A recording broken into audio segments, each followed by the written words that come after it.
Welcome to the first series of Talking It Out on my virtual GFA Hub for Spiritual Growth. This is a space where I talk it out with you, what I have been reading in the Bible, and to share with you my learnings. I hope that you find this content interesting, a source that can augment your own study, and encouraging in whatever season you find yourself in. It is important to be explicit that the Let's Talk It Out segments is based on my own personal learnings from my Bible study. I strongly encourage that you read the Bible and scriptural references in context and for yourself. So, since I've just finished reading the book of Nehemiah in the Bible, I thought I would start the first of these series with this book by sharing with you 7 learnings that stood out for me that can be applied to situations when everything that makes you feel secure falls apart. The lesson I learned are when things fall apart in life, do pray without delay.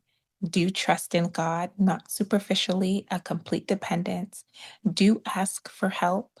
Do expect opposition. Do keep your integrity. Do be patient and do remember God in your victories. I also recognize that there were some examples of leadership qualities in this book.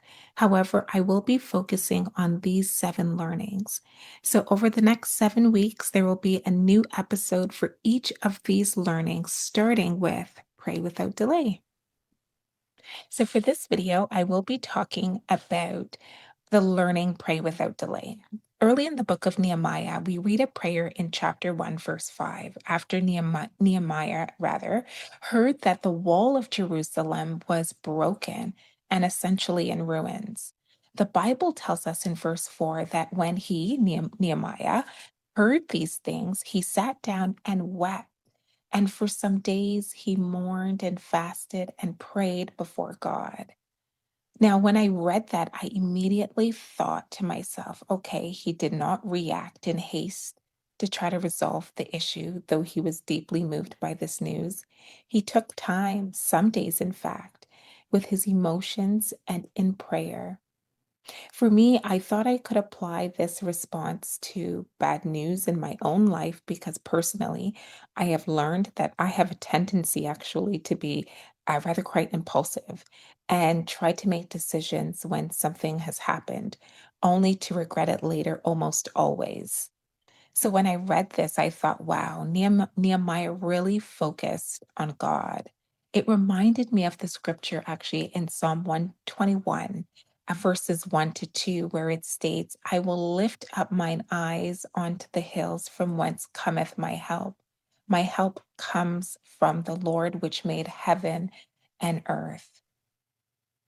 Okay, so now I read his prayer, which he starts by saying, Lord, the God of heaven, the great and awesome God, who keeps his covenant of love with those who love him and keep his commandments. When I read this passage and the rest of this prayer, which I encourage you to read for yourself, I thought this prayer opened so beautifully, beautifully with praise to God. And as I read on, I noticed his prayer actually offered a potential framework for prayer that can be used when things are so broken and you don't even know where to start. When I read the rest of the prayer, I noticed that he not only praised God, he confessed and repented of his sin, he reminded God of his promise, then he made his request to God to hear and respond to his prayer. Now, you can find the full prayer in Nehemiah chapter 1, verses 5 to 11 for yourself. And I do really encourage you to read the whole chapter. Now, the opening of the first chapter of Nehemiah reminded us to pray quickly without delay and the importance of fasting alongside the prayer. Nehemiah heard the news, mourned, fasted, and prayed.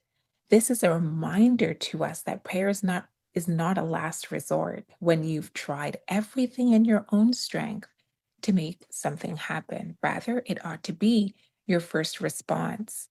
Now, I think it's so easy to say that when I think it's just so easy to say that when you're you're not broken, when you're not struggling with so many things and like the umpteenth struggle has come your way. But here we see Nehemiah just so overwhelmed and consumed with emotion, kept his composure in the sense that he still looked to God. So it should be automatic, prayer that is. And it should be ingrained in our way of life. So when we do receive word that something has become broken in our life or has been breaking for some time, you know to pray without delay, even when it's hard, even when it's hard. Now, I also realized that Nehemiah expressed emotions. He cried and he mourned.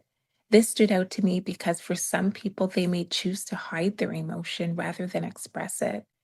And this can give a false sense of strength.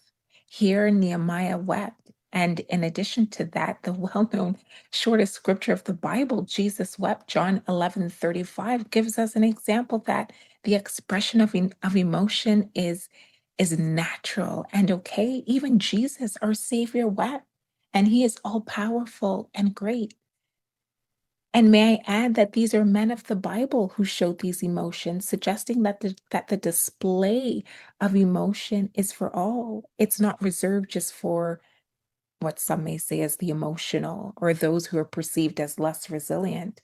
Bringing our brokenness and emotions to the Lord is important and allows us to bear our authenticity and vulnerability to God who cares. I know at a point in my Christian journey, actually, I used to think, believe it or not, that if I showed too much emotion about the brokenness in my life, that that somehow translated into a lack of faith in God.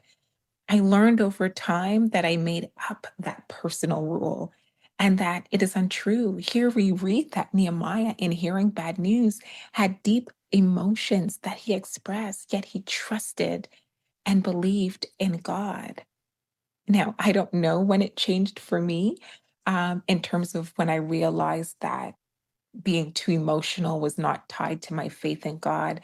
I think that just came with time, that came with building a relationship with God, that came with studying the word, that came with prayer. So I don't really have anything substantial to say. This changed when it changed over time when I spent more time with God, journaling, writing down my scriptures. And so reading this passage of prayer for Nehemiah really cemented for me just the validation and the affirmation that having emotion in significant brokenness does not mean a lack of faith in a lack of faith rather in God. So, so we see in this prayer um, that we see his deep emotion, Nehemiah, and we see his deep faith and trust in God.